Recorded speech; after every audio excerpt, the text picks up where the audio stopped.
D'autres nous parlent de Simandou 2040. Voici un autre gros mensonge qu'il faut que les Guinéens comprennent. Rio Tinto est arrivé en Guinée en 97. Rio Tinto est arrivé en Guinée en 97. Vers la fin des années Lansana Conté, c'était les femmes de Lansana Conté qui négociaient avec les compagnies minières pour avoir le bloc 1, 2, 3 ou 4 sur Simandou. BRGR en a eu 2 blocs. BRGR est passé par le Brésil, voire Vallée, qui a accepté de mettre dans sa poche 2,5 milliards après avoir dépensé quelques millions de dollars de la corruption. Beaucoup de personnes avaient commencé à rêver vers la fin des années Lansana Conté que Simandou enfin serait exploité. On n'a pas encore vu Simandou exploité.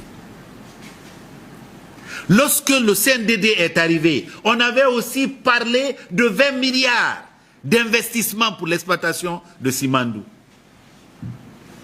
Aucun sou n'est arrivé. Alpha Condé, avec ses 11 ans de pouvoir, en a parlé. Rien n'en a été. Mais attendez, Albert Einstein a dit que vous ne pouvez pas faire la même chose tout le temps et attendre un résultat différent. C'est la folie. Le vrai problème que les Guinéens doivent comprendre, la vraie réalité que les Guinéens doivent comprendre, c'est quoi?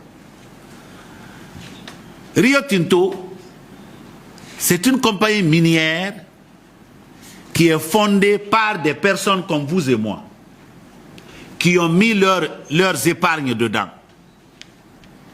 Rio Tinto est sur une économie de marché. Sur une économie de marché, c'est la loi de l'offre et de la demande. C'est quoi la loi de l'offre et de la demande? Lorsqu'il y a une grande demande, par exemple du minerai de fer, vous pouvez, n'est-ce pas, exploiter toutes les mines de fer dans le monde. Vous allez avoir un prix pour vos mines, parce que la demande est grande. Mais lorsque la demande est petite, quelle raison avez-vous de déverser davantage de mines sur le marché qui ne valent pas? Le plus grand consommateur d'acier, c'était la Chine. Mais pour ceux qui savent lire les chiffres des marchés, ils savent que les besoins en acier de la Chine sont en chute libre depuis quelque temps. Et est-ce que les gens croient que les investisseurs de Rio Tinto, de BHP Billiton, de Vallée, ce sont des gens qui n'ont pas de cerveau? Ils vont ouvrir Simandou, qui a la meilleure réserve mondiale de fer, au moment où le prix du fer est en chute libre sur le marché international? Et il y a une autre réalité que les Guinéens doivent comprendre. Parce que cette fois-ci, quelle que soit la grosseur de ce mensonge, nous n'allons pas croire. Même si Alpha nous avait dit qu'en Guinée, plus le mensonge est gros, plus les gens y croient. Non, très honnêtement. Nimba, une autre montagne qui contient du fer. Nous l'avons en partage avec le Libéria et la Côte d'Ivoire. Lorsque les CEO se sont tenus à Kigali, il n'y a pas longtemps, le président actuel du Libéria a pris la parole. Qu'est-ce qu'il a dit? Quelque chose que les Guinéens que nous sommes devrions entendre, intégrer. Il a dit, nous aussi nous avions du fer sur Nimba.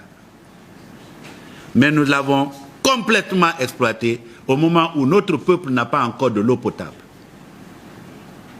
n'a pas encore à manger. Ça, c'est une parole que les Guinéens devaient comprendre. Parce que le fer, la bauxite, le diamant, l'or, l'uranium ou n'importe quel corps qu'on trouve dans notre sous-sol, ce ne sont pas des ressources renouvelables. Autrement dit, si on a pris déjà un carat de diamant, on prendra un jour le dernier. Si on a déjà pris 1 gramme de bauxite, 1 gramme de fer, un jour on prendra le dernier. Mais il faut se poser la question, ce jour-là, que deviendront nos enfants?